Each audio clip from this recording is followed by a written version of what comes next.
تو فرمایا کہ ہم نے رسولوں کو نہیں بھیجا مگر اس لیے کہ وہ لوگ ان کی اطاعت کریں، پیروی کریں۔ پھر آگے فرمایا وَلَوْ أَنَّهُمْ إِذ ظَّلَمُوا أَنفُسَهُمْ جَاءُوكَ، اور اگر یہ لوگ اپنی جانوں پر ظلم کر لیں، جَاءُوكَ تو اے محبوب آپ کے پاس آئیں، فَاسْتَغْفِرُوا اللَّهَ اللہ سے استغفار کریں، بخشش طلب کریں، وَاسْتَغْفَرَ لَهُمُ الرَّسُولُ اور رسول بھی ان کے لیے سفارش کریں، لَوَجَدُوا اللَّهَ تَوَّابًا رَحِيمًا تو ضرور اللہ کو توبہ قبول کرنے والا مہربان پائیں گے۔ یہ بڑی ہی ذوق افزا آیت مبارکہ ہے۔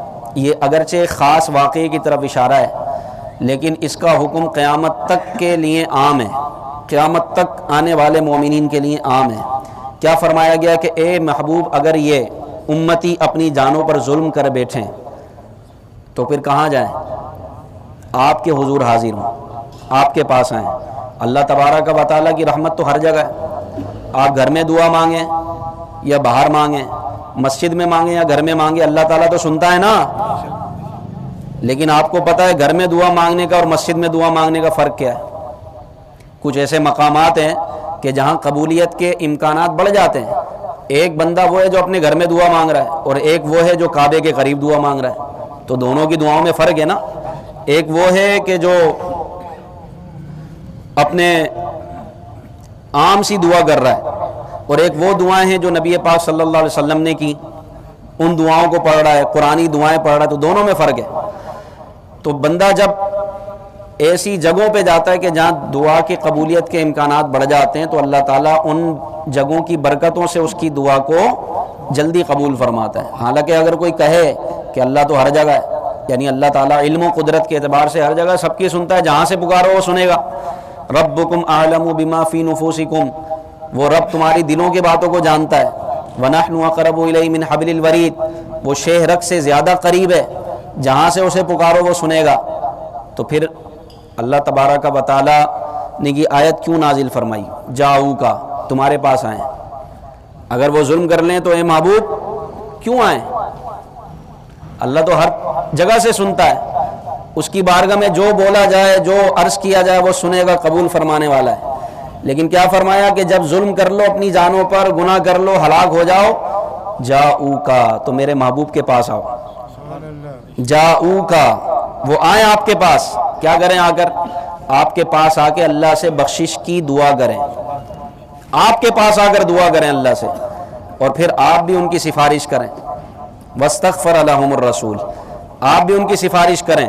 لوجد اللہ توابا رحیما، تو اللہ کو توبہ قبول کرنے والا مہربان۔ شروع سے امت کا یہ معمول ہے، آپ حدیثیں پڑھ لیں، واقعات پڑھ لیں، شروع سے امت کا، صحابہ کرام کا، تابعین، تبع تابعین، یہاں تک کہ قیامت تک آنے والے اہل ایمان کا شروع سے یہ معمول چلتا ہوا رہا ہے۔ جب بھی ان کو کوئی مصیبت آتی، پریشانی آتی، تو وہ نبی پاک صلی اللہ علیہ وسلم کی بارگاہ میں حاضر ہوتے ہیں۔ واقعات بھرے پڑے، بخاری مسلم میں یہ واقعہ موجود ہے۔ مدینہ میں قحط پڑ گیا، یعنی بارشیں رک گئیں۔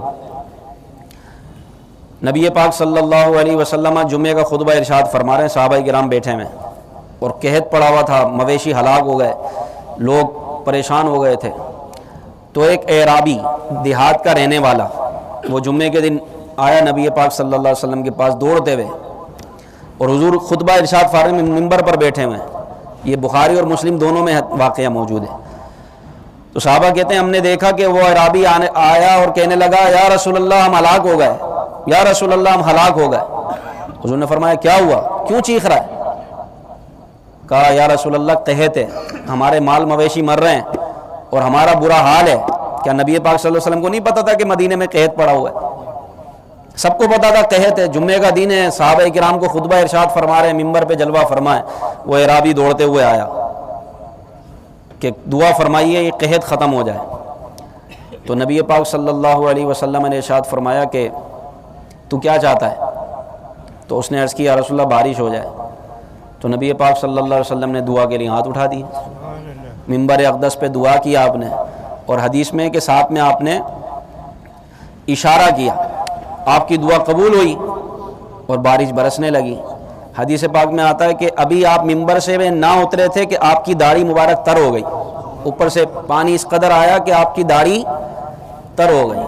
اب بارش شروع ہو گئی بھائی، ایک دن ہوئی، دوسرے دن ہوئی، تیسرے دن ہوئی، چوتھے دن ہوئی، یہاں تک کہ اگلا جمعہ آ گیا، بارش رکی نہیں، مسلسل بارش ہوتی رہی، رکی نہیں بارش، یہاں تک کہ حضور پھر جمعے کو خطبے کے لیے بیٹھے ممبر پہ، اور صحابہ کرام کو خطبہ ارشاد فرمانے لگے۔ وہی اعرابی دیہاتی وہ دوڑتے ہوئے آیا، یا رسول اللہ یا رسول اللہ۔ حضور نے فرمایا اب کیا ہوا؟ تو اس نے کہا کہ میں خلاصتاً عرض کر رہا ہوں، اس نے کہا کہ بارش بہت ہو گئی ہے۔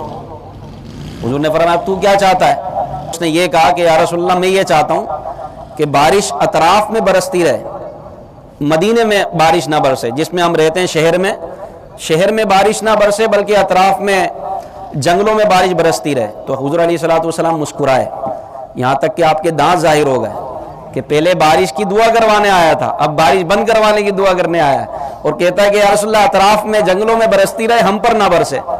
تو میرے آقا نے دعا فرمائی، اور پھر یہ اشارہ فرمایا، آپ نے یہ ارشاد فرمایا اللہم حوالینا ولا علینا، اللہم حوالینا، اس طرح حدیث میں کہ اشارہ کیا سرکار نے، اللہم حوالینا ولا علینا، یعنی اے اللہ تو ہمارے ارد گرد بارش برسا، ہم پر نہ برسا۔ صحابہ کہتے ہیں کہ جیسے جیسے نبی پاک صلی اللہ علیہ وسلم کی مبارک انگلی گھومتی تھی بادل پھٹتا جاتا تھا، اور اب مدینے میں بارش نہیں برس رہی تھی، اطراف میں بارش ہو رہی تھی۔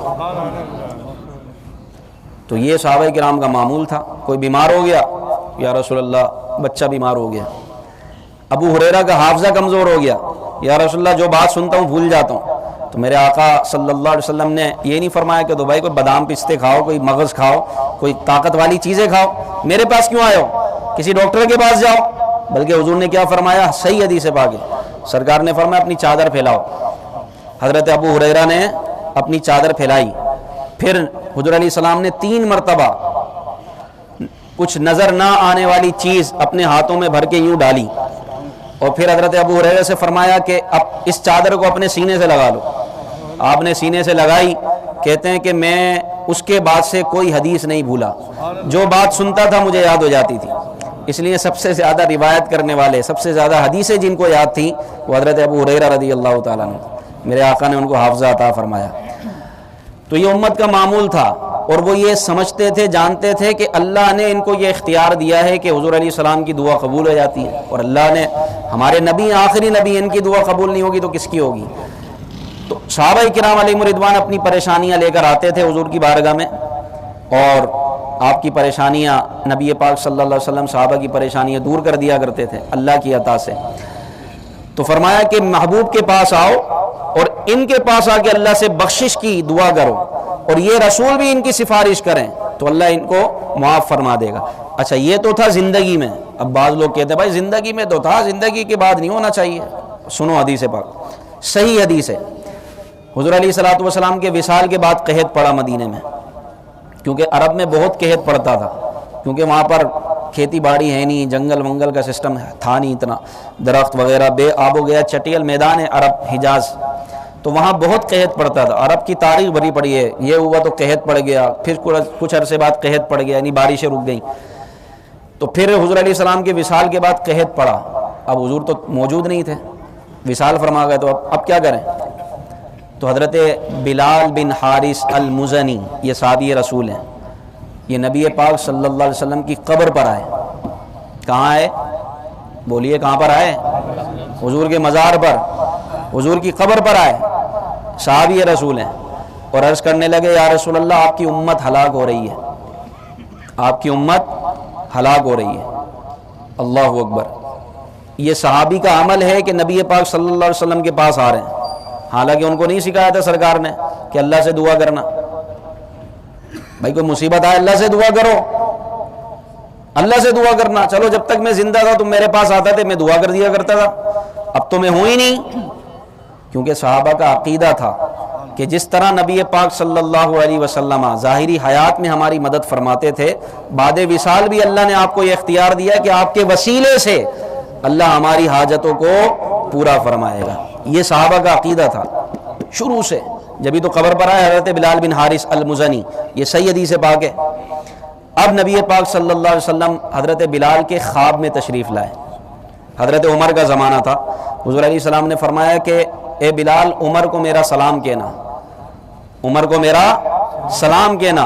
اور ان کو یہ کہنا کہ بارش برسا دی جائے گی، بارش برسا دی جائے گی، اور یہ کہنا کہ اپنی رعایا پر رعایت کرو، یعنی نرمی کرو، اپنی رعایا پر نرمی اختیار کرو اور غفلت نہ کرو۔ یہ حضرت بلال بن حارث المزنی کے خواب میں نبی پاک صلی اللہ علیہ وسلم تشریف لائے، اور حضرت بلال جب بیدار ہوئے فوراً گئے فاروق اعظم رضی اللہ تعالیٰ عنہ کے پاس اور حضور کا یہ پیغام سنایا کہ اے امیر المومنین، نبی پاک صلی اللہ علیہ وسلم خواب میں تشریف لائیں اور ارشاد فرمایا کہ ایسے ایسے کرو بارش برسا دی جائے گی۔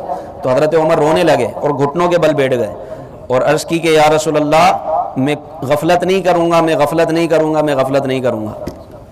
اور پھر کچھ دیر کے بعد موسلا دھار بارش برسا دی گئی۔ حضرت ابو ایوب انصاری، یہ مسند احمد بن حنبل کی حدیث پاک ہے، میزبان رسول، حضرت ابو ایوب انصاری رضی اللہ تعالیٰ عنہ کے بارے میں آتا ہے کہ یہ نبی پاک صلی اللہ علیہ وسلم کے مزار پر آئے اور حضور کی قبر پر یوں سر رکھ کر بیٹھ گئے۔ یہ مسند احمد بن حنبل کی حدیث ہے۔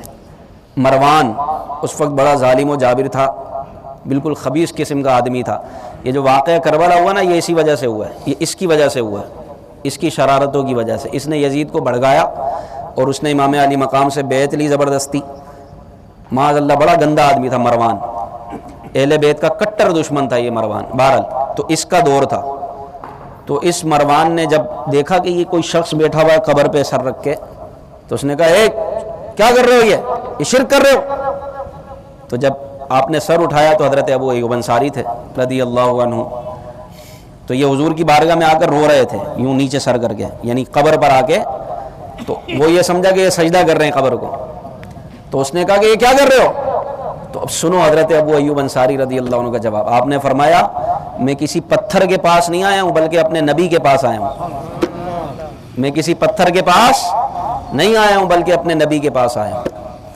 تو امام اہل سنت فرماتے ہیں کہ صحابہ کرام علیہم رضوان ہمارے بارے میں یہ آیت مبارکہ بڑی ذوق افزا ہے کہ جب بھی کوئی ظلم ہو جائے، جب بھی بندہ اپنی جان پر ظلم کر لے اور اپنے آپ کو ہلاک کر لے اور ہلاکت کے قریب ہو، تو وہ نبی پاک صلی اللہ علیہ وسلم کی بارگاہ میں حاضر ہو۔ یہ حکم قیامت تک کے لیے ہے، لہذا جو بھی گناہوں کی وجہ سے ہلاک ہو جائے اس کو چاہیے کہ فوراً حضور کے روضے پر حاضر ہو اور حضور کو وسیلہ بنا کر اپنے گناہوں کی مغفرت چاہے، تو اللہ تعالیٰ اس کی توبہ قبول فرمائے گا۔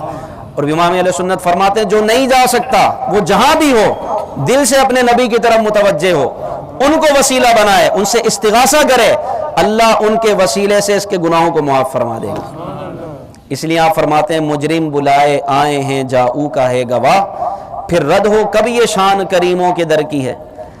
اس لیے نبی پاک صلی اللہ علیہ وسلم نے فرمایا کہ جس نے میری قبر کی زیارت کی، من زار تربتی فقد وجبت لہ شفاعتی، جس نے میری قبر کی زیارت کی اس کے لیے میری شفاعت واجب ہو گئی۔